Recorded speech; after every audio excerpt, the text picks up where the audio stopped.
money works better if it's allowed to compound. That means if money pays you interest, allow that interest also to become principal through the power of compounding, and it grows faster. I encourage every Kenyan to get a financial advisor. And you can get. We have a lot of them in Old Mutual, and there are a lot available in the country. And the beauty about advice, you don't have to take everything. It's just informing you, increases your curiosity, increases your knowledge, and then you can ask. If the advice you are being given is not understood by you, or is too technical, or the advisor is using their jargon because they are knowledgeable than you, then that advice is not good for you.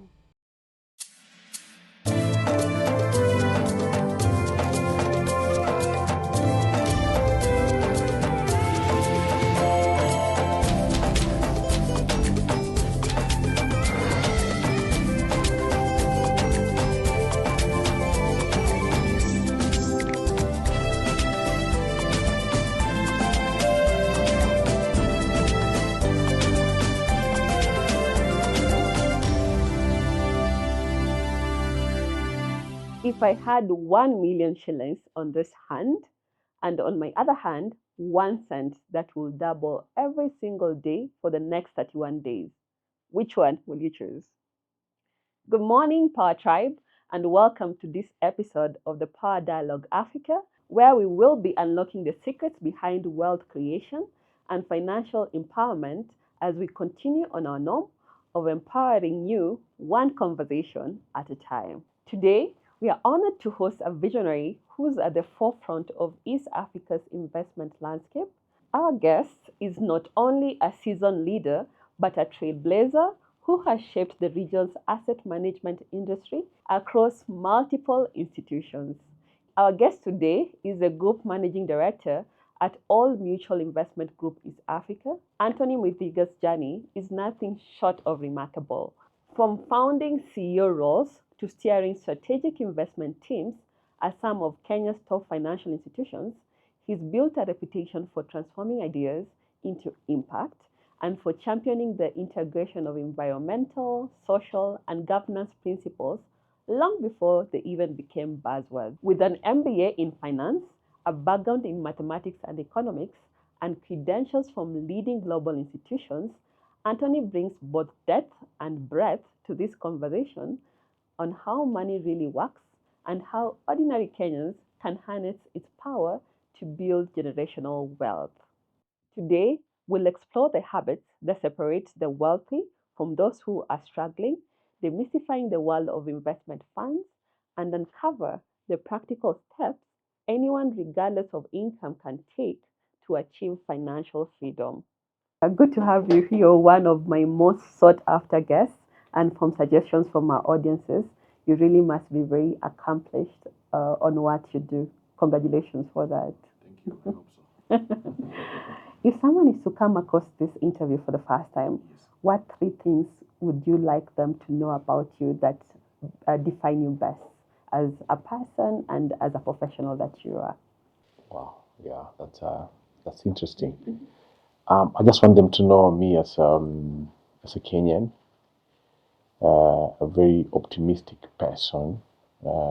Secondly, and thirdly, as somebody who believes in the abilities of all of us, regardless of our financial or training or academic background. So we all can make it and be wealthy. That's what you're saying. Amen to that. I'd like for you to tell us a bit about All Mutual Investment Group. What does All Mutual Investment Group do, and why should we be interested? Yes, thank you for that, Zadie.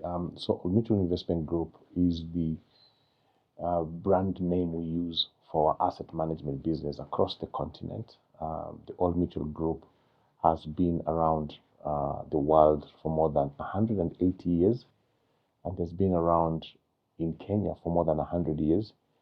All Mutual, as a business, is mainly in 4 areas. We are in investment management or investments or asset management, and that's where I lead the team. in Kenya and East Africa. And then secondly, we are known to be insurers. I'm sure you know Old Mutual has been the insurance business for a long time. Yes. So we are also secondly, in general insurance. For example, we provide motor insurance to your premises, machinery, etc. Thirdly, we are in life insurance, or life insurance, as we call it. We insure lives and associated benefits for long-term purposes. And then lastly, and people don't know this, Old Mutual is in banking. In Kenya, we are in banking through Ford Microfinance Bank. It's owned by actually Old Mutual. And across the continent, we're in banking in various entities, directly and indirectly. And lately, Old Mutual, the group, has set up a digital bank, which is currently in formation and licensed recently from South Africa. In the continent, we operate in a number of countries. We have a presence in East Africa in 4 countries. We have a presence in West Africa in 2 countries. We have a presence in Southern Africa in 4 countries. And then, of course, we consider South Africa specifically, Cape Town and Johannesburg as the group's head office at the moment. Previously, the group had a presence in Europe, specifically in the UK and China. But for Old Mutual Investment Group, as a business, the one I'm responsible for, we do 3 things. One, we help institutions invest long-term and short-term. So short-term is for companies who want us to help them manage their liquidity by offering a treasury management functions. Again, institutions in the form of pension funds, which we offer pension fund management services to their employee benefits for their future once they retire or they come out of active employment or working life. And thirdly, the general public, the mass market, where we provide retail investment products, commonly known as in Kenya, unit trust. And the most famous unit trust is called a money market fund. And I'm happy to know that currently its acronym MMF is a buzzword. Yes, it is. I couldn't wait for that. Yeah. Thank you so much for that, Anthony. From investment to insurance to banking, I want to have asked a better person to tell us how money works. How does money really work? And we have seen that Kenyans have peculiar habits. I'd want to piggyback on your knowledge. What are these patterns that Kenyans are known for? And in layman's term, how does money work? Process patterns. How does it really work? Yeah. I mean, Kenyans, in terms of money, are known as to be highly entrepreneurial because the high entrepreneurial characteristic of the average Kenyan is in pursuit to earn money, to create something financially for themselves. And money works from what we see it can do. It builds enterprises, it builds families, it builds individuals. The most important thing, how money works, it pays bills. But there's one thing unique about money which I would want our listeners and our viewers to start paying more attention to. Money works better if it's allowed to compound. That means if money pays you interest, allow that interest also to become principal through the power of compounding, and it grows faster. The last item about how money works is the ability for it to give us some form of freedom, financial freedom. I like call it more financial wellness because we have physical wellness and also we have financial wellness. The day Zed, you and me achieve financial freedom, we've achieved a big part of our life ambitions and pillars. And if you look at it, there are around 6 stages which quickly give us financial freedom. One is we have to be trained or go through schooling to acquire a skill. Secondly, we have to be economically engaged, either by being an employee or an entrepreneur starting a business. Thirdly, we need to start saving. And fourthly, we need to start investing. The difference between the two, I know the two words are used interchangeably. Saving is when we are a bit risk averse. Investing, then we want to take higher risk for higher return. And then number 5 is we need to be conscious now. We've starting to make money through investing. then we need to seek for ways of protecting what we've earned, what we've built through various forms of protection, insurance, etc. If you're an entrepreneur, the best asset you have is yourself as an individual. Look for life insurance policy. If you've bought an asset, make sure it is secured. So protection is the fifth important stage for creating. And then the last stage is, I'm told no one is going to leave this world with anything. So let's use our financial journey and freedom to create a legacy which lives beyond us. And the term legacy is not used to mean being very rich or very wealthy. No. It's just what you did with money over those 5 stages. What do you want us to remember you for your interaction with money? Whether your legacy will be how you've used your little income or earnings to change the society you live in, to empower your family, to make Kenya a better place for all of us, etc. So that when we talk about money, we don't say Zeddy had a lot of money. We say Zeddy used her financial resources to empower her village, to empower her family, her peers, our country. Thank you. And I believe that's in the Bible. A wise man leaves inheritance for his children's children. Very important. There's an element that you have mentioned, compounding effect. Could you just tell us simply what is that? Because it's a story I came about in that a difference. It was one of those leading economists and known figures and how they made their money. Just a difference of waiting for money to compound a few years more makes a world of difference. How does compounding work, and is letting money sit in the bank wrong? Because sometimes as Kenyans, we don't want to spend money. We believe if we have money in our banks, we are wealthy, we are liquid. Yeah. What is there a problem in having money sit in the bank? And how does compounding really work? This is a very good question, and I really wish our listeners can really get it the way you've asked it. How does compounding work? So the compounding is the natural tool which makes money grow faster. So without compounding, money through an asset grows through value appreciation. You know, the way a piece of land was 100,000 next week or next year, it's 200,000. That's appreciation in value. The way a building appreciates in value. The way some sorts of investments like bonds appreciate in value. So the other way money appreciates or grows quickly is through the power of compounding. And compounding is actually compound interest. There are 2 types of interest computation. There's simple interest and compound interest. And I don't want to invoke my economics or mathematics knowledge here so that I don't lose our viewers and listeners. Compounding interest, what it just means is that when you invest an amount of money, you earn interest. At the end of the month or end of the year, assuming it's end of the month, you have 2 figures. You have your principal amount, assuming it was 100,000. Then you have an interest amount. The interest is computed using the interest rate you are earning and the principal.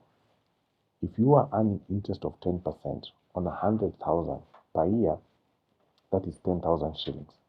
Now that 10,000 shillings, if it is not taken for consumption, but retained the investment, it becomes compounded interest. Because now your new principal is not 100,000, is 110,000.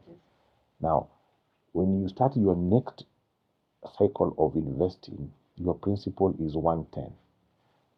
If you earn 10% again, your principal will be bigger again. Now, that compounding nature has been shown over a period of time. It shortens the period on which money grows than any other way of investing. It's actually believed to be one of the miracles of growing money. Is that the time value of money, or what does the time value of money mean in finance? It's slightly related, but just time value of money means that money grows with time and loses value with time if it is left idle. Exactly. Whichever, even under the mattress, under the bank, in your M-Pesa account, anywhere. But there are ways now through M-Pesa, through the bank, through investment managers like where I work, where money can never be allowed to stay idle. In fact, the only way it stays idle today, if it's in your pocket or under the mattress, which is the historical way of storing money. So time value of money, it just tries to show that you have more value in your money if as day or time passes, it's earning something and is not staying idle. One of the reasons why we keep money in the bank, and the main reason, is actually safety. And safety comes with a cost. And that's why that cost is for you not to earn anything. Because someone is protecting it. Exactly, literally. And you don't have to worry about it. But today, banks and other institutions have realized that there is more to them than providing us safety for our money. They are also now showing us how to invest. All those exactly. And hence, institutions like ourselves at Old Mutual, we are also helping people not to just leave their money idle, not to only be comfortable with safety, but also a return. Because you can achieve both. You can achieve safety and just growth of your money at the same time. And now that banks are diversifying, I believe even in our knowledge, you're trying to diversify. And I'd like to know, when does knowledge that you have become a burden? Because as Kenyans, we have fear of missing out. We want to do everything for ourselves. If I hear about MMF today, I'll go look up what it does and what have you. When does one get to need a fund manager? Because if I'll read up on MMFs or unit trusts, I'd want to figure out how it works. But what's the difference between me doing this for myself and me using a fund manager or an investment manager? What is the return on that investment? And do you encourage people to do it on their own, or do you believe there's more value and saving of time if someone uses a fund manager or an investment manager?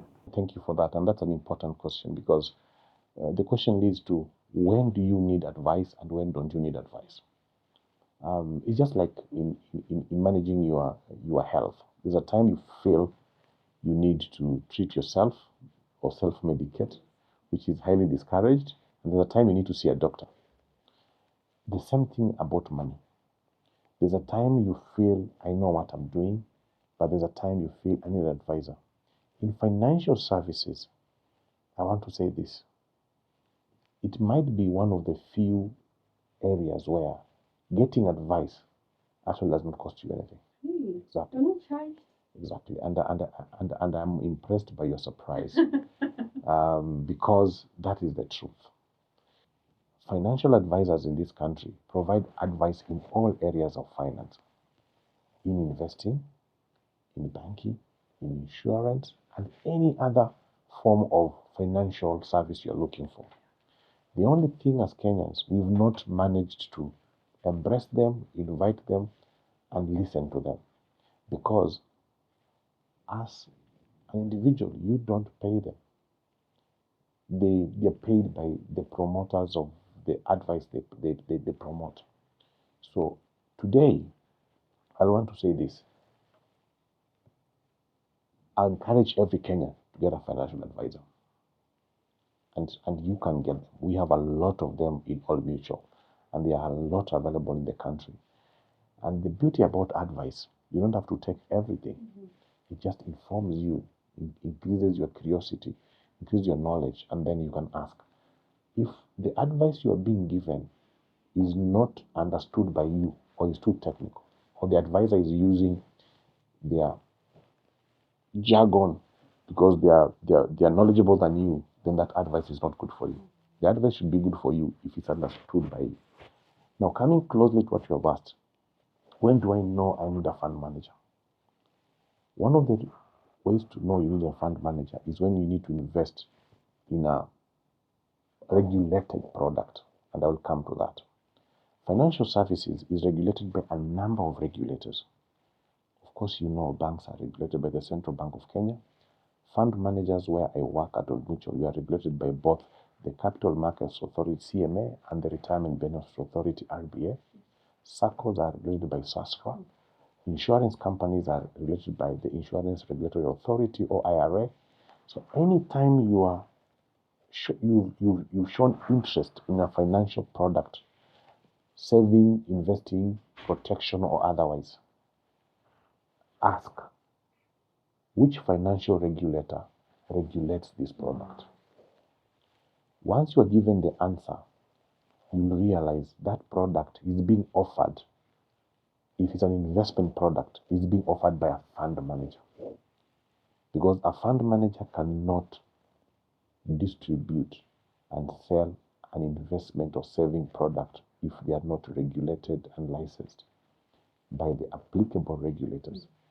Now, why it is a bit hard to avoid a fund manager, even if you've not knocked to their doors physically and said, I need help, is because there's a high chance the product you are consuming at the moment, for example, unit trust. And the most famous unit trust is called a money market fund, abbreviated MMF. All MMFs are offered by fund managers, and all fund managers are regulated and licensed by the Capital Markets Authority. So when you're buying an MMF, you're actually indirectly using services of a fund manager without knowing. The only difference is that MMF has been offered you by a salesperson who we call a financial advisor. Now, sometimes you might say, now I actually need to see this fund manager who have subscribed to their MMF. It's very easy. There are two ways. If you're invested in an MMF, you get a monthly statement. Look at it and reach out to the fund manager institution in any way, using their social channels, telephone, or walk in if you are traditional like myself. The other way, and I'm encouraging investors in unit trust and MMFs, for example. Do you know unit trusts have annual general meetings, just like Saccos? You need to actually attend and listen and ask questions. And nowadays it's very virtual. You can listen it from when you're traveling, you are back at home, you're in the office. And currently this season is actually the season of unit trust AGMs. And sometimes I'll tell you, as a practitioner, we struggle to get the minimum quorum for our investors and our clients to attend these meetings. So that's why you're in touch. Now, lastly, if you are an institution, either looking for a fund manager to manage your pension fund or a fund manager to manage your corporate cash. For example, where we are seated, this institution might have money which it does not want to use to expand the business, but want to invest short term. It also needs a fund manager beyond its bankers. Now, there are 5 things you need to look when you're looking for a fund manager, or you want to know you have the right fund manager for your product, like a unit trust, or to get an institutional solution like a pension fund management or treasury management of your liquidity. One, as I said, they have to be properly licensed by the appropriate regulator. And you can tell that. You can go to the CMA website and see XYZ fund manager or the mutual investment group is licensed by CMA. Tick. Number 2, there is a benefit with time. We can't take it away from. That's why we might not like it a lot, but we have to listen to older people. Sometimes they claim, and I think they have seen more than us. So there's a bit of wisdom. Look at how long that business has been in existence of fund manager since its licensing. Number 3, look at the products they offer and services and see whether some of those products are actually not attractive to you, but practical for you. Number 4, try to understand a bit of how that institution is organized and managed and run. How is the leadership? How are the people who work there? This information is very transparent. It's all available. If you want to know what Anthony is all about, it's a click of the button. So, and all that is available. So understand the people behind the institution, both from management and ownership. It's important. And number 5, now it's where the rubber meets the road. The products they are offering, what has been their investment performance, where our listeners call it, or our clients call it, returns. How are those returns been in the past, in the recent past? As much as in investment we say past performance is not necessarily an indication of future performance, but that will tell you a bit of an idea. How do they, and if they have low returns, why? If they have high returns, why? You need to worry about the both.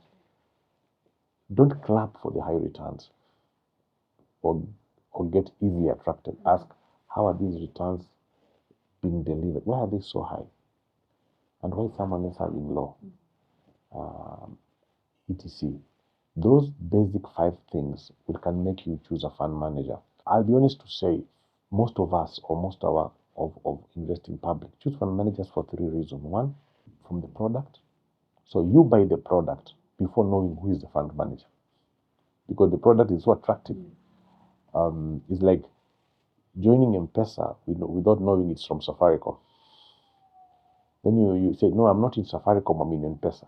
Then we tell you, no. Safaricom is by M-Pesa. So it happens a lot in investments. A lot of people choose a fund manager without knowing, by just subscribing to one of its products. The second one is by referrals by anybody, friends, relatives, colleagues. Exactly. In social media and TikTok, someone puts, financial education or literacy is one of the easiest way to become an expert. Sometimes some of us who spent all our life here, we think we have new experts who are speaking on our behalf, and we encourage them. We also kindly request them to remain factual. Yes.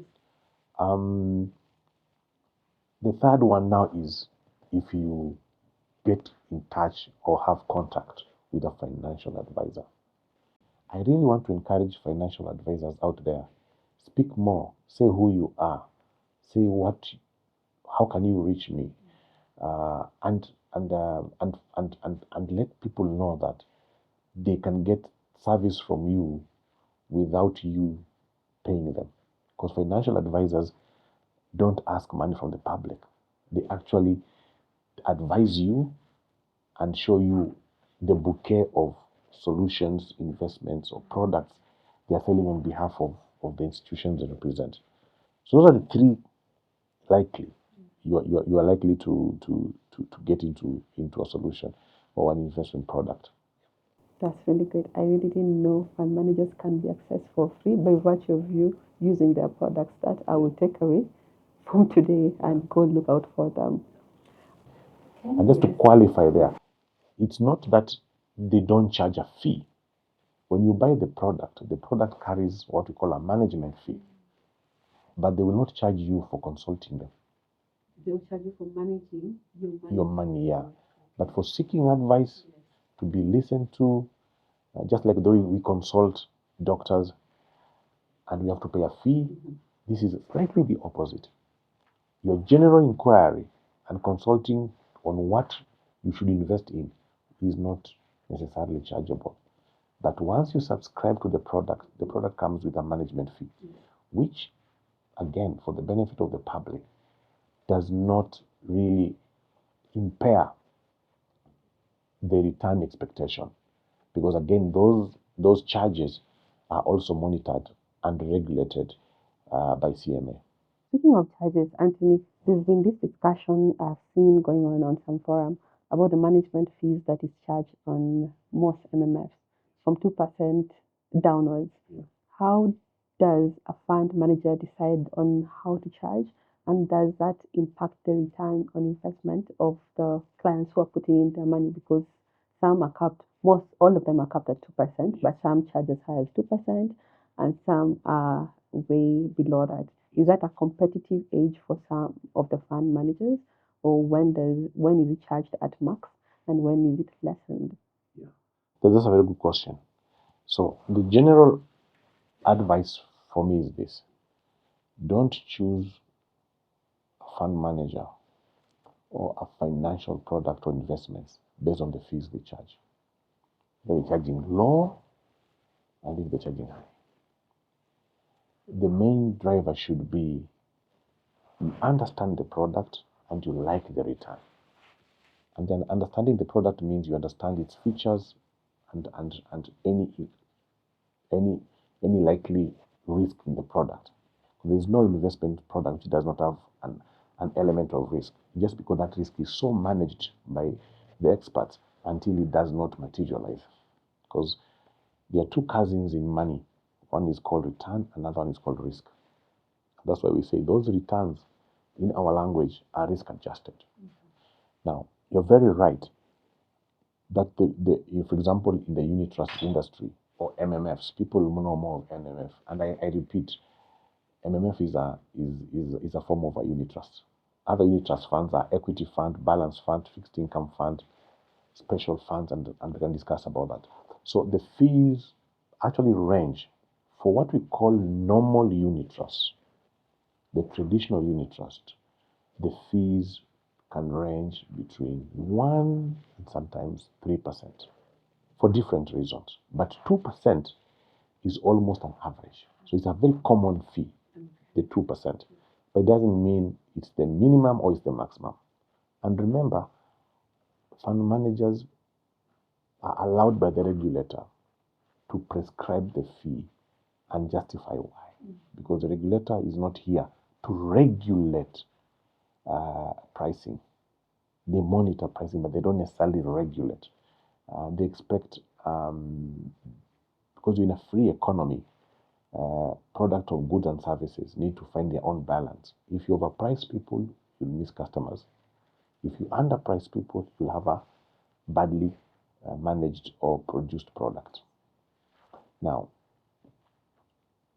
what you need to know, when you see a product has XYZ%, let's say a money market fund, it has 12%.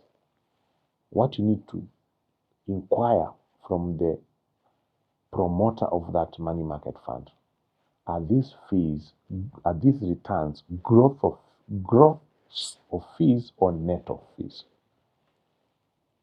It is highly recommended and required by the regulator. Those returns are reported as net of fees. So when you see that 12%, that is your return.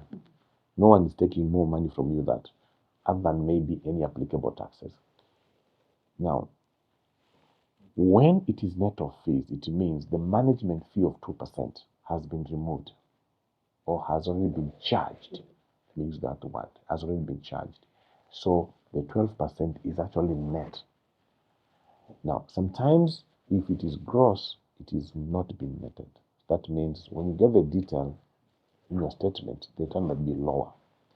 Transparency of returns is one of the biggest things as fund managers we encourage players to do. And I carry an industry responsibility. Actually, I'm the chairman of the Fund Managers Association in Kenya. So I encourage all my fellow fund managers just to be very transparent in pricing or in fee declarations. And let's follow what we all need to do, which is net of fees. And there's a document you get which shows you the fee. The fees are very transparent. They're not hidden. But sometimes the fee varies because of the complexity of the product. So there's a product called an equity fund. An equity fund is actually a unit trust, just like a money market fund. The difference is the equity fund invests in shares, for example, at the Nairobi Securities Exchange. The skill and work and effort required to manage an equity fund is slightly higher than a money market fund. So you find an equity fund might have a higher fee, or the fund manager may charge a higher fee, maybe 2%, 2.25, or 2.5, or sometimes even 3%. And they'll justify, and they tell you why. Lastly, there's a new group of funds licensed and regulated by the Capital Markets Authority called special funds. I'm sure you've heard about that. So special funds are just another class of collective investment schemes. So collective investment schemes is the umbrella terminology for unit trusts. That's where they belong. Now, there's a class they are called special funds. Their biggest difference with normal unit trusts, they carry a slightly higher level of risk because the fund manager is allowed to do more and be more, let me use, not use the word experiential, but be more creative in generating returns beyond many borders, beyond many investable instruments. And there's a higher level of skill required to do that. And those special funds come with a slightly higher risk, they come with slightly higher requirements on accessing your money. That means it's not like unit trust where there's a day to 3 days, can be maybe 3 months, 6 months, 1 year, depending on the promoter of the fund. Secondly, they require higher minimum investment amounts. In Kenyan unit trust, even with 1,000 shillings, you can invest in a money market fund. In special funds, you might be required to put on the table or to invest 100,000 shillings, 250,000 shillings, 500,000 shillings, 1,000,000 shillings. So those are some of the differences of the special funds. And with those sacrifices of getting your money less often, being asked to write a bigger check at the start, taking a higher level of risk, then they come with a higher return. But also, they also come with a higher charge. Special funds might charge between 3 up to 5% because the fund manager of a special fund puts more resources and skill set in managing that product. Globally, for the benefit of our more knowledgeable listeners, special funds can be called hedge funds. Yeah, they can Google that, and that tells you why they charge more, why they have higher returns, why they have a lot of restrictions, and why they can be less liquid, etc. Yeah. Thank you for that, Anthony. And from the latest statistics from KNBS, more than 75% of Kenyans earn less than 100,000 shillings a month. How do we get to wealth creation with what we have so that we can get to experience all these products and get to generate wealth?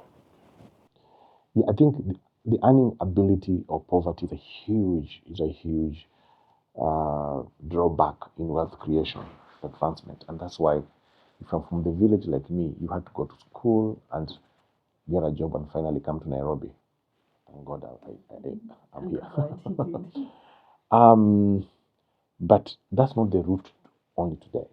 You don't have to go to school to get a job. I'm among the last few people who should have that mindset. You should get skills to earn a living, whether through your own skill or if you want to take the traditional way, get a job or be employed. But there's a huge movement for self-employment, especially the young people, and I'm very proud of that. I spend a lot of time with young people who want to build their own enterprises or be self-employed because that's what I was not able to do. One thing we like about unit trust, they're playing a small part in building wealth from very low investable amounts by recognizing that we are still a developing country, we are still slightly higher levels of poverty, our earning potential is low. That's why 1,000 shillings is available to invest in a money market fund. And the collective nature of money market funds through the umbrella unit trust structure helps us do that. There's a very close relationship between the philosophy of unit trust and the philosophy of Saccos. It's come together, small amounts, many of us, to build a big thing. The only challenge comes with one thing. When you have small amounts, many people, management becomes critical. That's why sometimes you get negative stories of mismanagement, especially in Saccos. Thank God we've not had mismanagement news or stories about unit trusts because they are highly regulated, they are managed and offered by very competent, qualified fund managers, and there is technology to help us invest without either paperwork and without having to move around. Because if I have 1,000 shillings and I'm coming from Nakuru to Nairobi to invest in a fund manager in Nairobi, that's not economically viable because half of the money or 3/4 of the money would go by bus fare. Today, sitting all over Kenya, you can invest in a unit trust with 1,000 shillings, depending on the technology you use. I must say, unit trusts have really, really played a big part in raising the savings culture in this country because the money market fund is just a one step above your bank account. Well, especially if you're in a bank account which does not earn you interest. So the money market fund is as liquid almost as money sitting in your current account, but earning you interest without necessarily a higher level of risk and giving you the security, the safety you've been looking for in a bank account, but still earning you a return. Now that interface is a huge breakthrough in building savings because the money collected by unit trust in this country now is close to 500 billion in this country can be used to do other bigger things and still generate returns for the unit trust or the money market fund investors. That's the little way savings in a country where earning potential is very low is helping. I mean, lastly on this point, especially for younger people who are below 35 years, especially young professionals or self-employed entrepreneurs between the ages of 20 and 35,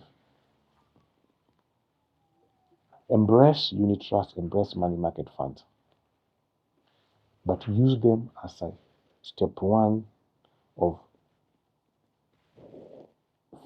cementing your savings journey, but don't forget other assets or investments, we call them growth assets. So in the class of unit trust, I would even encourage young people to also subscribe to equity funds in unit trusts because you have three things older people don't have. So you have your time, you're young. Secondly, by the way human beings have been created, you have a higher tolerance for risk. You can make a mistake and grow out of it and have time to recover. Just like driving, when I was 20-year old and now I'm 50 years old, I drive differently. In my 20s, I was trying to be a rally driver. Today, everyone is hooting behind me to move faster. The third thing is what young people need to embrace, and they have, is the time. You know, the compounding element we spoke about? If they compound their money in 20, 15, 20, 30 years, they'll see magic. I have one of my unit trust money market accounts, which I opened in 2005. And I put very little money and I abandoned it. I couldn't add more because wherever I worked, I was involved in unit trust. So I had to invest in where I am, just like I am in Old Mutual. I invest in Old Mutual. I can see the power of compounding in that 2005 money market fund to today. The interest is bigger than the principal today. So the power of compounding and time is only available to young people. And I see most of your crew are young people. I hope they are listening. So they have time to do all this. I've seen an interesting conversation about MMFs online, on TikTok to be precise. And someone was arguing that it is not an investment fund.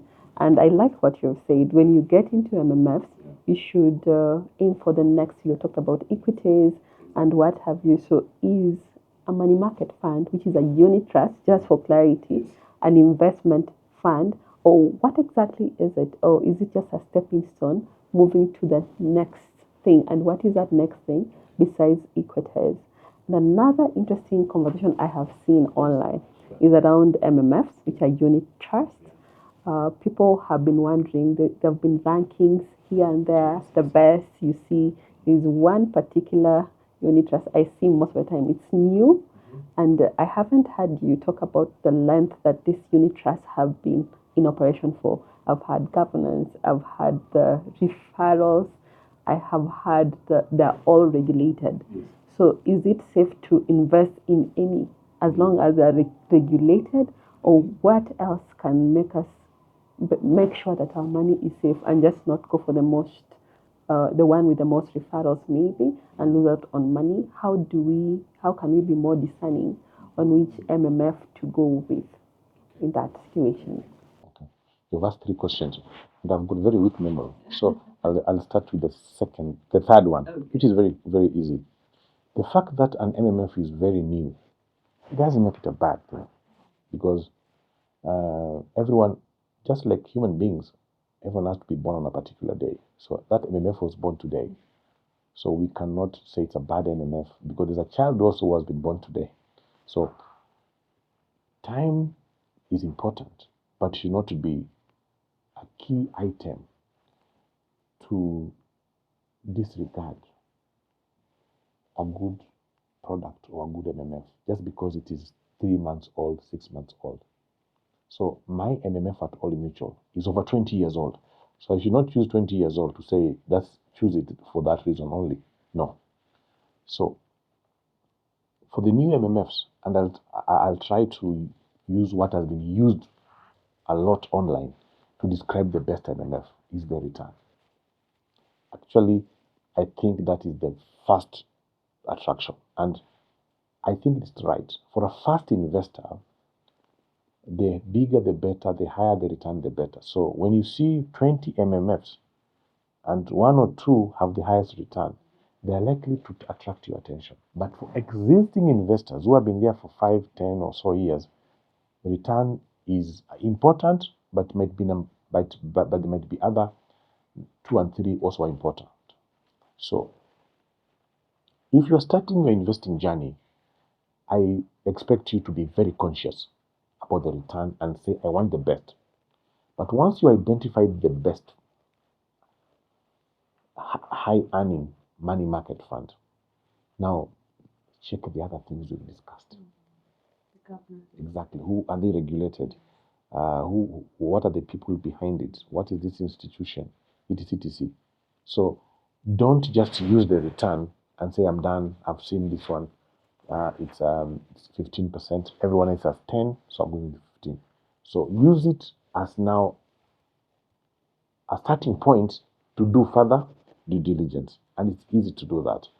But there's one thing I'll tell you why the MMF formed in the last 24 months have had high returns. Why? Is because MMF returns or rates, we call them in our professional language yields, they move with the same direction of interest rates. So if interest rates in the country are high, and by high I mean interest rates of borrowing money from the bank, interest rates of treasury bills, interest rates of government-related parameters or securities, they affect the interest offered by money market funds or MMFs. In the last 2 years, by December last year, interest rates in this country were very high. Treasury bills went as high as 16-17%. Money market funds also were tracking those interest rates. So if a money market fund was set up in June last year, there's a chance it was having a return of 15%. Why? Because the assets they have invested in are high yielding. And that makes them, so the newer money market funds last year were paying more. This year, if you start a money market fund this year, as a new player, you'll find your return is low because interest rates have come down. So you're investing money in low yielding assets, while some of us who've been there for longer, the money is already invested in longer high yielding assets. It's a bit of an investment management class 101. But are these longer high yielding assets? Exactly. Those are now short-term bonds, like bonds between 1 year and 5 years, longer deposits in banks, longer treasury bills up to 1 year, etc., etc. Because money market funds are supposed to invest in short-term interest earning or bearing assets, etc., etc. Wait, is it really a stepping stone? Should we use it as a stepping stone? It is. Other things? Exactly. And I need to answer your question very fast. You asked, is this a stepping stone and is this an investment fund? Yes, the MMF is an investment fund. But the return is equivalent to the risk. In MMFs, the risk is quite low and easily manageable. That's why the return is not as high as in other longer term, more risky investments we can talk about. So MMFs are investment funds, but they are close to what we call a saving product, because also they have a high level of liquidity or access to your money. You know, you are earning 10, 12%, but you can access your money in 1 to 2, 3 days. Now, that comes with a bit of sacrifice of the return. Now, they are an investment fund. They are more closer to saving than closer to investing, because investing brings a higher level of risk. Now, should we use them? Yes. At any one time's life, yes, because an investment product should not be the only thing you do. You need to do other things. So if you have 100 shillings, let me use a bigger number so that to excite our listeners. If you have 100 million shillings and you are a younger person, there's a chance that less than 20% of your money should be in a money market fund, because the other amount should be in longer, more growth, slightly riskier investments, which grow faster and can take disappointments and recover. If you are in my age, it should be like 50-50. Should be half of your money should be in instruments like unit trust or MMFs, and the other in slightly high growth, slightly risky assets. If you are in your retirement past 60, I won't mind you having 3/4 of your money in MMF, because you need the liquidity and you can't take risks. You have no time for mistakes.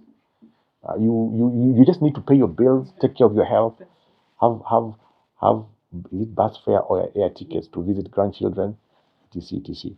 So the money market fund is a very powerful tool for both a young professional or even a student, a middle-aged professional, and a very mature, close to retire professional like myself, and also a retired professional. And again, a young business, a mature business, and a high growth business, because it helps, the money market fund helps manage your liquidity.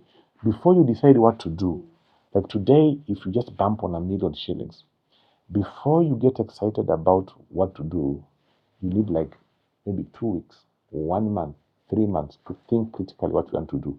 In that thinking period, where is the money seated? MMF. Because you're earning a return, it's almost like sitting there for you to do window shopping.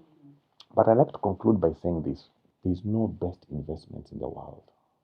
The best investment is a diversified portfolio.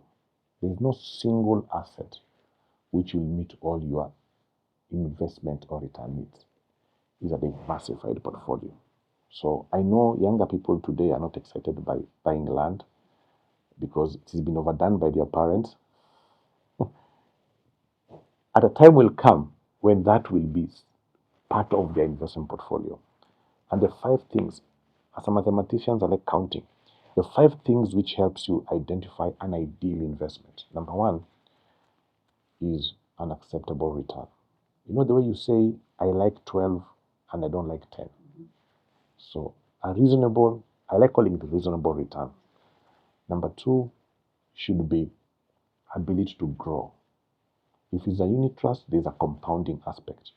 If it's a piece of land, should appreciate in value. If it's a share, should appreciate in value. If it's a business, should grow. Number 3 should be liquid. That means you can convert that investment to money or cash at the shortest time possible, without loss of value or money, or with negligible or minimum loss of value. Sometimes you have to sell an asset for a small loss because it's not a loss. It's actually had appreciated from 100 to 200, but you've sold at 180.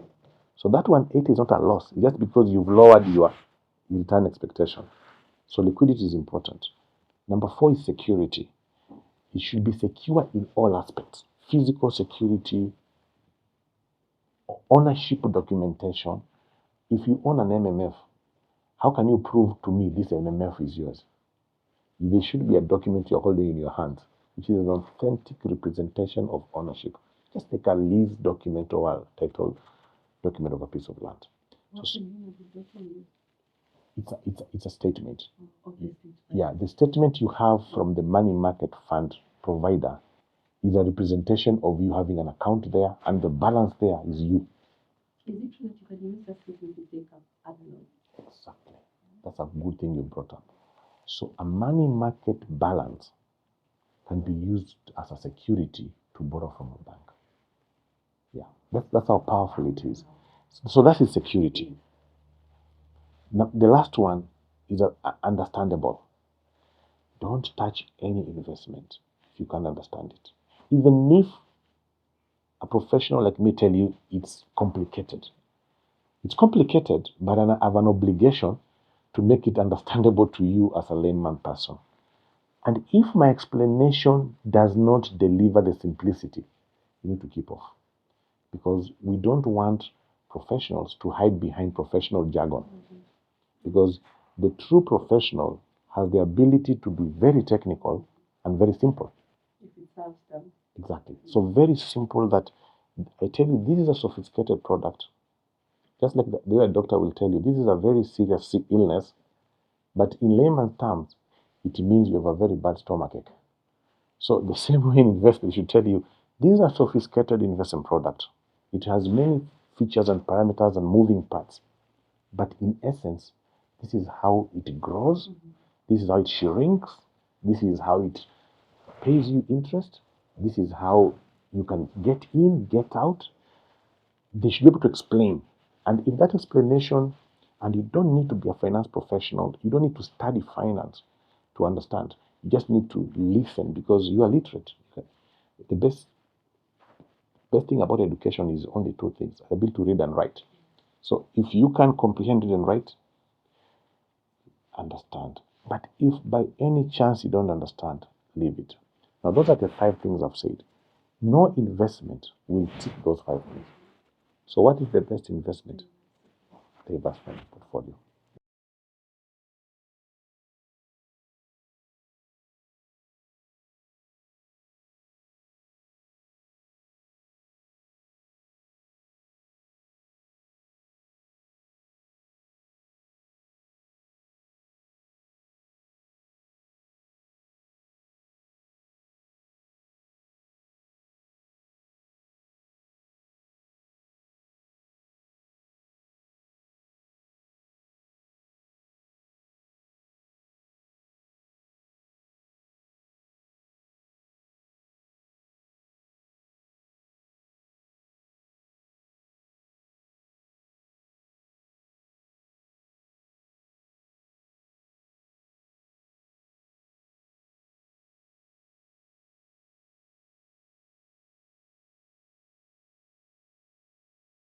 That's very interesting. And I'm glad that that conversation is out there and there's a bit of knowledge about it. And by the way, there's a lot of truth about what you've said.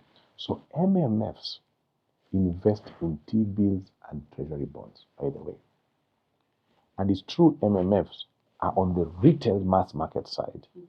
And to some extent, treasury bills and treasury bonds are a bit on the wholesale side. But as an individual, nothing stops you going to buy treasury bills directly to the central bank or even through your bank and buying bonds. That's what's clear.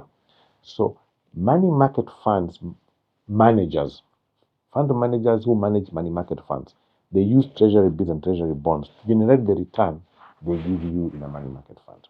But why is that a better route?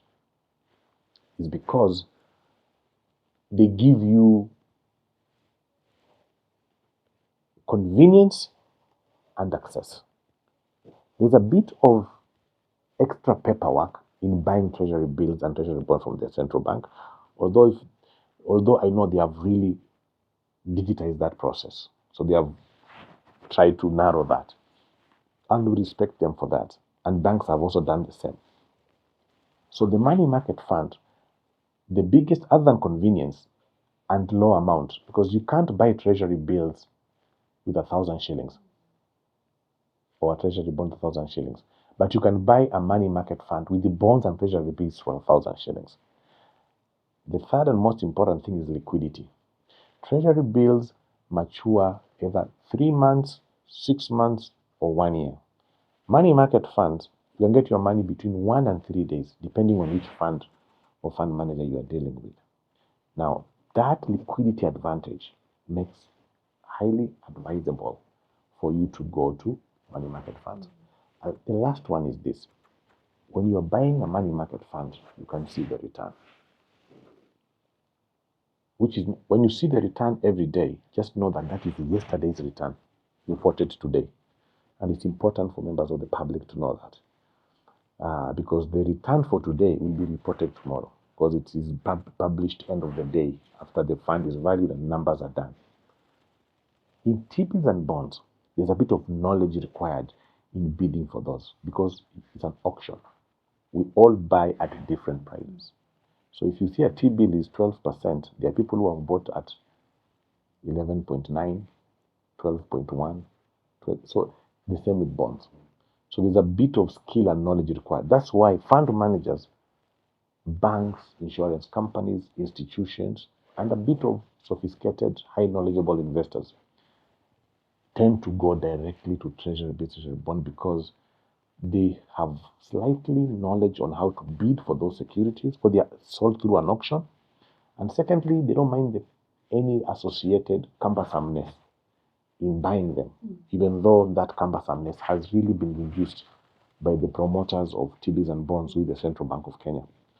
And fund managers are one of the biggest customers of the central bank, and we have a very close relationship, and we are grateful for their continuous provision of those securities to be used as investable assets for money market funds and unit trusts in the country. Yeah. Thank you for that. There's this concept about money that you get wealthy by not using money. You first acquire it, but the wealth is created by you not using it, by you having it. And there's also a notion that wealthy people are taxed less. Please speak to those two. I mean, the first question actually just talks about, to build wealth is a huge calling for self-denial or suspension of current consumption. And that, if you look at anyone who has built wealth, there's a lot of measure in how they have consumed their income. It is by default. As an employed professional or person, you are highly encouraged, if you can, save anything between 10 and 30% of your income. So every time you get 10,000 shillings, 3,000 needs to be put away. Now that is the hardest part. And it has been proven it has a relationship to building wealth, because you are saving more than consuming less. Because remember, another 30% goes to tax and that. And then the remaining pays your bills, because you need to stay alive to continue earning that 10,000. Now, the concept is not complicated. It just says people who, and we've seen in life, a bit of conspicuous consumption of luxurious, non-investable services and products leads to a bit of potential old age poverty. Or, yeah. So there's a direct relationship between you earning 1,000,000 shillings and spending 1,000,000 shillings. That relationship is clear. And there are so many examples of people who we know have built high earning from business or individual, but they struggle to build wealth. So the second part of you is about taxes. The wealthy don't pay less taxes. They actually pay more taxes. The difference is this. they have more flexibility in structuring their income. Because remember, various income levels are taxed differently. Income tax is taxed differently at different rates. Withholding tax is a different, and there are other many sources of tax. I'm not a tax expert, but what makes us feel that wealthy people pay less tax is because they have a more flexibility of tax avoidance legally than lower earning people or less wealthy people. In law, tax avoidance is legal, but tax evasion is illegal. Tax avoidance is making sure you spend and invest your money in areas where there are low taxation level. Like if you are buying bonds, treasury bonds, and you buy only infrastructure bonds, you never pay tax. So it's called tax avoidance. Can you attribute that to better financial interest? Exactly. And it has a relationship to not necessarily a lot of money, but a relationship to seeking advice, knowledge, exposure. Dividend income is taxed differently sometimes, and other sources of income. So wealthy people tend to have that flexibility, and that flexibility comes with them paying what they call lower effective tax. But it's because of a lot of flexibilities within the law, not refusing to pay. Yeah. I would want to know from your knowledge and from your life, what is the best financial advice that you have ever received and it has stayed with you over the years? And from whom was it from? One of the people who really made a difference in how I view money is my third employer. He was the managing director or CEO of a fund management business I worked in. In fact, in Kenya, there's a very famous fund management award which is named after that person because he passed away just out of honor of him. And I was very fortunate to work with him for 3 years, almost over 15, 18 years ago. And there's one thing he told me is that anytime you're investing, separate this as an investment of the heart and an investment of the mind. He told me investment of the heart, it means you can keep it even if it's not making you money. You just like associating with it. You're satisfied with it. Just like the way you build a rural home or you own a home which is expensive to maintain, but you like living there. So that's an investment of the heart. Then separate an investment of the mind. Investment of the mind is where you've applied the things we're discussing here. It has to make sense. If it does not make sense, it's available for sale at the right price. And I've actually structured the little things I have in those two buckets. There are things which are available for sale at the right price, and there are things which can never be sold. They're investments, but they can never be sold because of certain personal comforts and happiness they provide to me and my people. Yeah. So investments of the heart and investments of the mind. That's very powerful. I'll try to remember that. Anthony, I know, and most financial experts speak to this. You cannot grow if you run away from debt. How can we purpose to move away from bad debt and actually create wealth at the same time as you are managing the debt situations in our lives? And that's a good topic. I know we can't complete, but debt is a huge part of our financial wealth creation journey. It is. If you avoid debt all your life, you have missed something.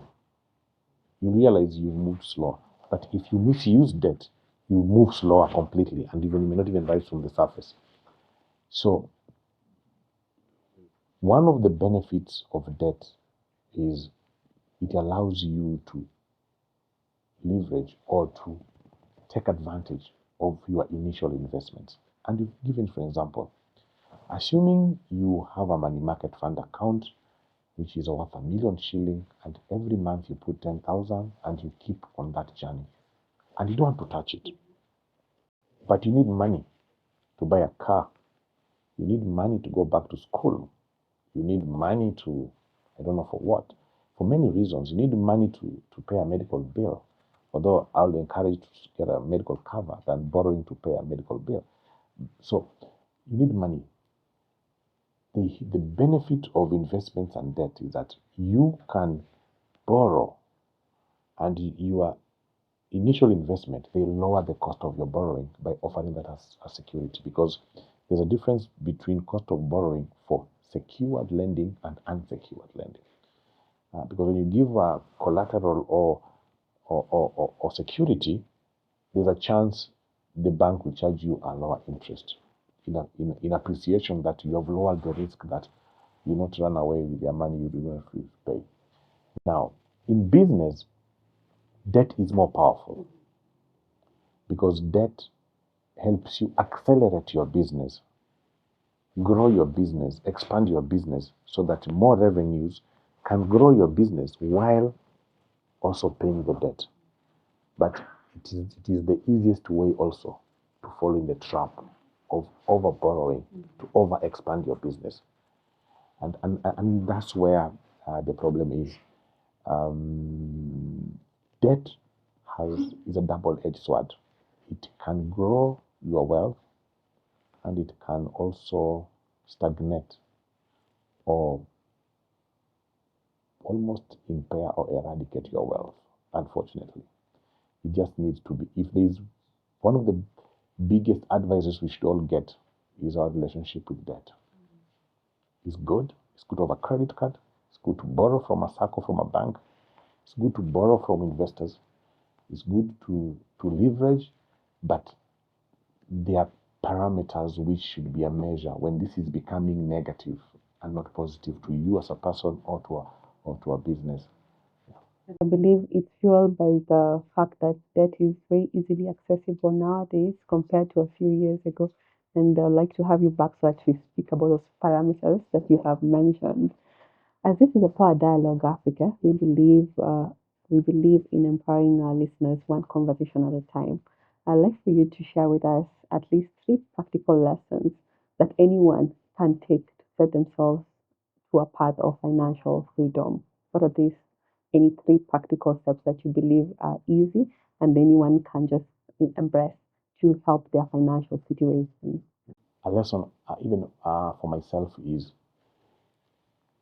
from the day you become gainfully engaged from a business earning or from an employment, especially for a young person who has just left school, is you should just decide saving money is part of earning money from the onset. Saving is part of your earning journey. So the day you get income, which is out of your own sweat, skill, energy, or effort, I know young people are coming from an allowance culture.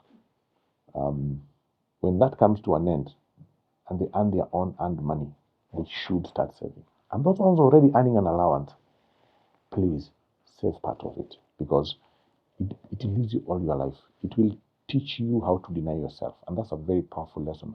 I came to learn very late about that. The second one is caution on what generates money. If you're a young entrepreneur, a young person, you just left school, do you know what's the most important thing for you to make money? Is actually yourself. You're the biggest asset for yourself. Your life is the biggest asset. If you're not there, there's nothing. So you need to, from day one, protect yourself, your life with extreme caution and no apologies. So any decisions which have a potential to impair your physical fitness, health, ability, mental or otherwise, you immediately pay a lot of attention. When you are older, some of us have come to know the importance of good health when late in life. Because when you are young, a hospital or a doctor is the least person who you have a conversation with. But when you become older like me, that becomes becoming frequent. So the second lesson is that please take care of yourself, because that is the vehicle to build wealth. Your hands, your brain, your skill, your talent, that is you. As you move on in time, you'll discover you are less inclined to be there. Money is being made on your behalf, even in your absence. So you realize your physical presence ability is not required, because you're a business owner, or you're a boss, or you are things like that. So things can move without you, but the fact you need to be there. And that's a very important lesson I came to learn very late. And I think I really, I have young adults in my house, and I tell them, you don't have anything here apart from your health, your body. So everything here is for your mom and dad. The rest is not. So the third one that I think it's becoming increasingly important as a lesson for people who are seeking financial freedom is actually financial literacy. Get informed. Don't get informed because you have money. No, just get informed. You know the way we know everything is happening, for example, in the political side, and you're not politicians. Why don't you get informed on things which are more important to you? So financial literacy is so important. Don't say, I studied accounting, I studied finance, I studied economics. I know, no. I'll tell you, this simple conversation we've had here today, I have them with CFOs, with finance managers, with accountants.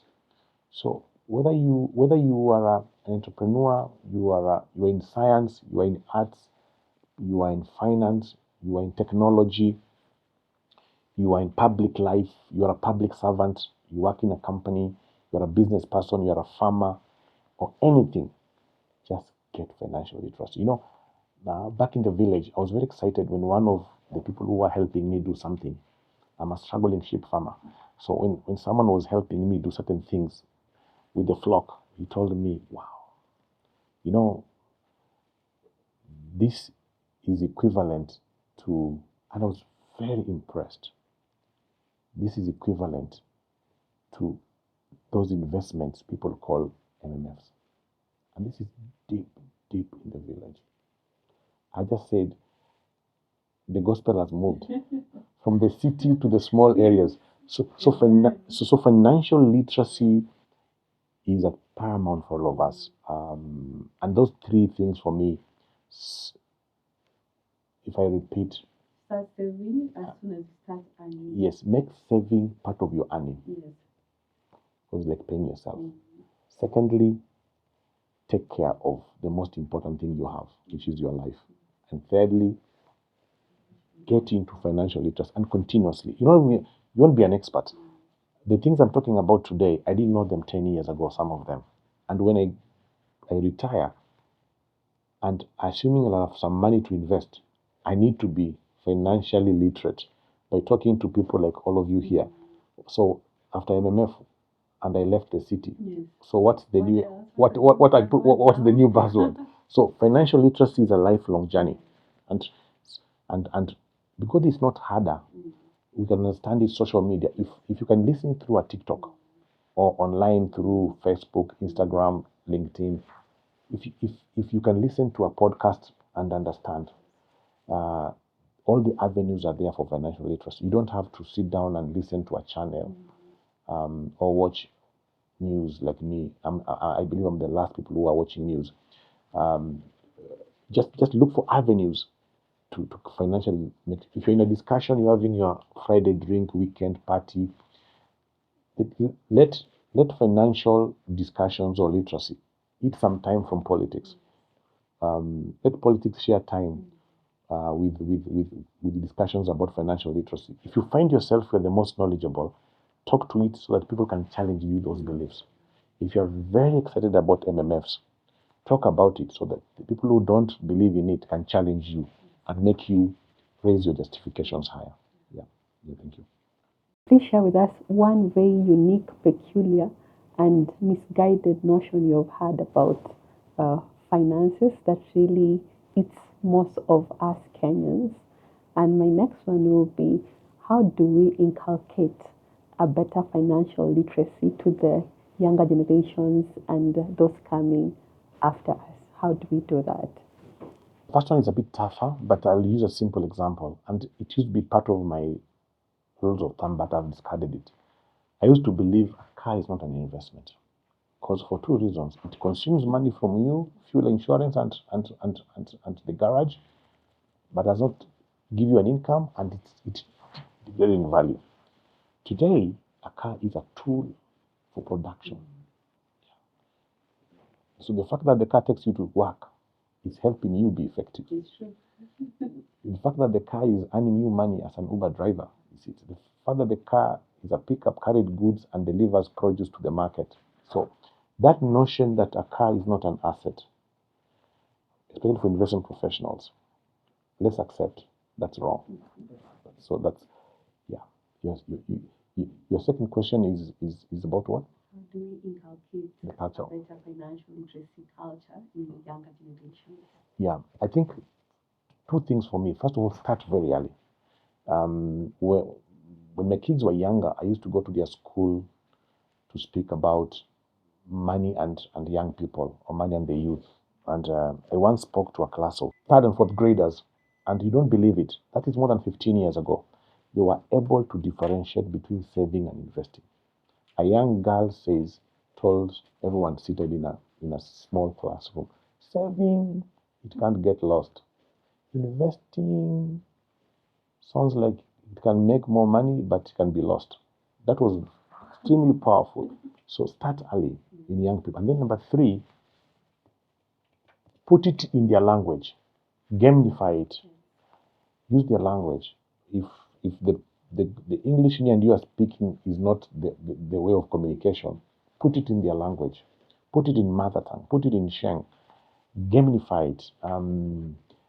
Use symbols. I mean, if all of a sudden we were not trained and all of a sudden all these emojis came up and we were able to know what they mean, and no one went to school to study emojis. So if those are that's the language they use, accept use.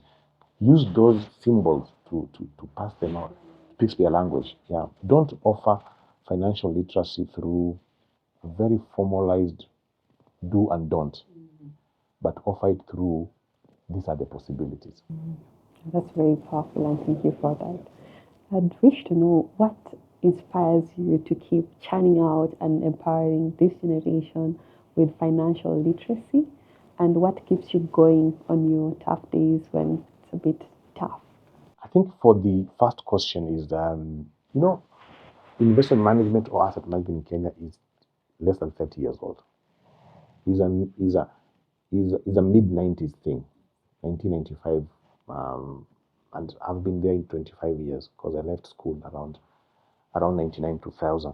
So what keeps me going is because almost everywhere I've worked, I've always been the older person, which is which is not unfair, but it's very unique because asset management in Kenya has people to a large extent younger than me, between the ages of 20 and 40, and I'm 50. So the fact that I've been stuck with young people for the last 25 years has helped me give a lot of unsolicited advice, which is very dangerous, and a lot of pushback, because they have more information and knowledge than me. All the things I believe in all the rules of thumb have always been turned upside down, of course with facts, and I love the challenge, but it's just because I can see the difference.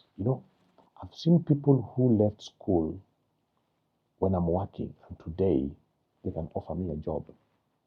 They've built institutions where I've gone for interviews where a former intern is sitting on the interviewing panel, interviewing me. And that shows you that wow, I will keep doing this because it's having a difference. I identified a lady many years ago, over 15, 18 years ago, to work for me where I was working. And she was coming from a non-financial background, and we gave her a chance for only one thing. Those days, CVs were sent physically. So we had a pile of CVs in the office like this, and I was to choose 10 people to be interviewed. I chose the CV because it was printed in yellow. It was very conspicuous from the crowd. And I looked at this, looks interesting. not from financial services, from public sector, but very good language skill, looks very passionate. I said, Outstanding. yeah, just include this in the pack. She got hired. I've worked with her more than twice. Today she's a CEO of a fund manager. So passage of time when you've come a bit earlier keeps me going. And how do I handle my tough days? I keep on changing. I used to handle my tough days when I had better ears through loud music when I'm driving to work or driving to a tough meeting. Today, I think, and I hope my wife is not listening to this. I actually look forward to because I've the menu in my house memorized Monday to Friday. So I motivate myself that I need to earn that dinner tonight. So I need to remain sensible, focused, optimistic, because unlike many other people, there's gonna be a plate of food in the table in the evening. And that makes me get away of all shouts, discouragements, clients, outbursts, sometimes good information, sometimes big wins. It makes me not overexcited about big wins, but I actually do. And it makes me know that there's another day to wait for another dinner session.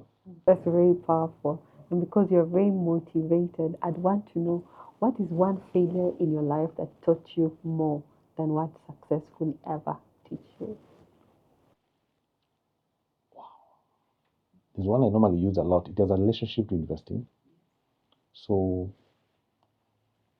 close to 20 years ago, I was given a very big assignment to advise a very prominent executive who was about to retire. And he had a lot of money.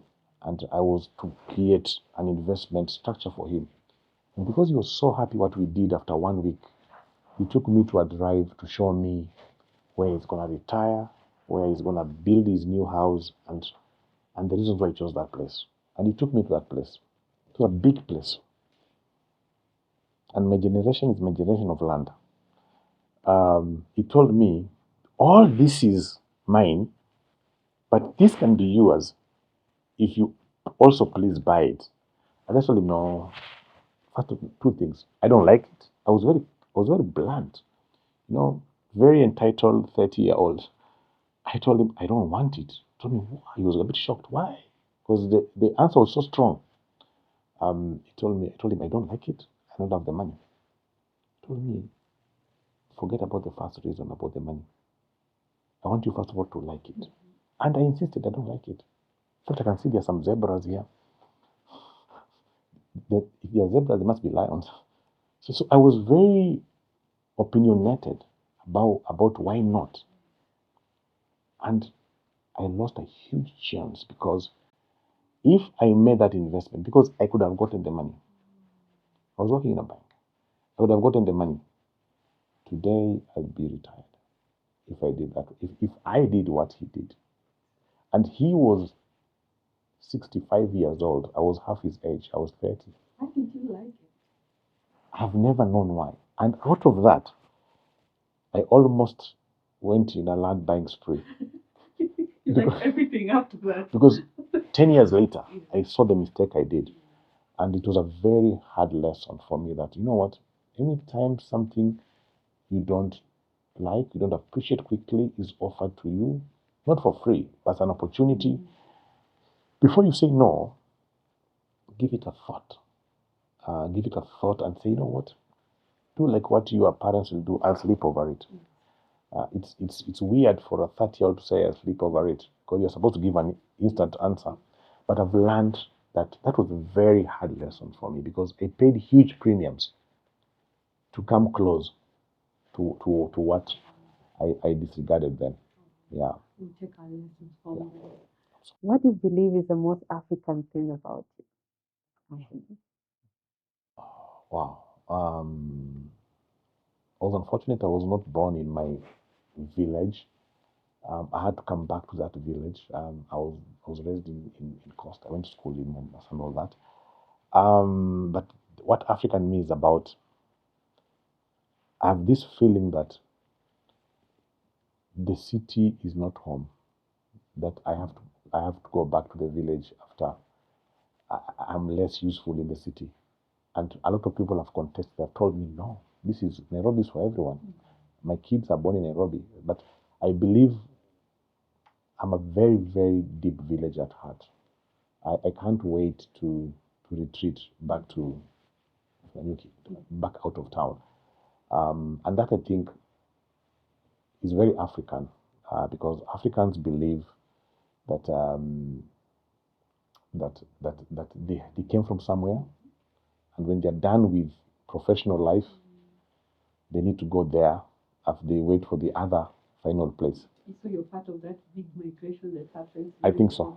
I think so. I think so. And I think that that's not very European. I'm fortunate to have a daughter who is schooling abroad, and I don't think she has that mindset. I don't think she considers any location. Exactly. It's where he or she is at the moment.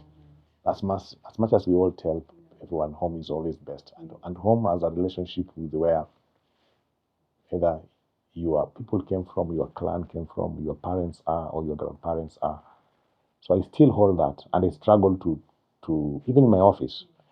They ask me, why do you drive all these kilometers almost 2 or 3 times a month? I said, I went home.